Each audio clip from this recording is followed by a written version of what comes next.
Hello बच्चों, let's see this question. So the question is saying go through the following facts. तो हमें following facts दिखाने हैं. AAG always codes for lysine. It cannot code for any other amino acid. Okay. तो बेटा जब अगर कोई एक कोड सिर्फ एक ही अमाइनो एसिड के लिए कोड करे और किसी दूसरे के लिए ना करे, तो ये क्या होता है? ये शो करता है नॉन एम्बिग्यूटी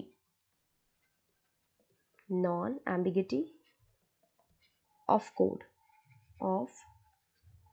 यानी कि एक स्पेसिफाई कोड है. AAG जो है एक स्पेसिफाई कोड है. ये सिर्फ एक स्पेसिफिक अमाइनो एसिड के लिए कोड करता है, बाकी किसी के लिए कोड नहीं करता. तो this shows non ambiguity of code. ठीक है.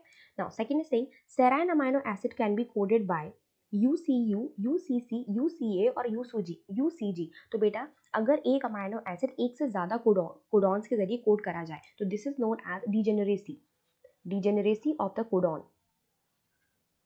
इसे हम लोग डिजेनरेसी ऑफ कोडॉन कहते हैं.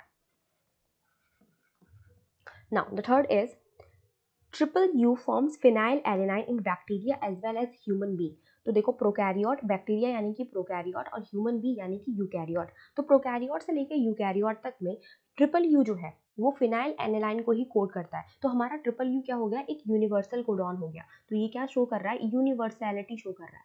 तो this is showing universality of code.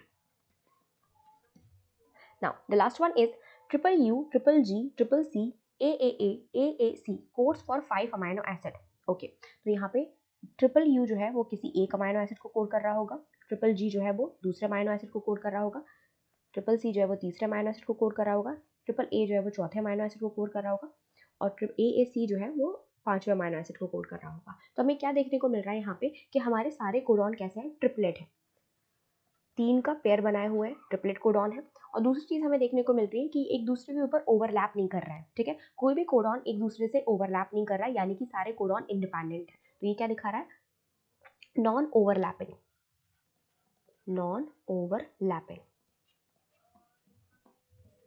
ठीक है. सो हमारा राइट आंसर क्या हो जाएगा? ए होना चाहिए, specifies not ambiguity of codon.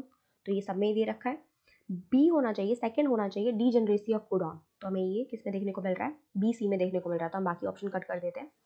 फिर हमें थर्ड में देखना चाहिए यूनिवर्सैलिटी ऑफ कोडॉन. तो ये हमें बी वाले में दिख रहा है. And fourth is triplet and non overlapping code. तो ये बी जो होगा हमारा राइट आंसर हो जाएगा. सी को हम रॉन्ग कर देते. B is the right answer. I hope आपको समझ में आया होगा. Best of luck.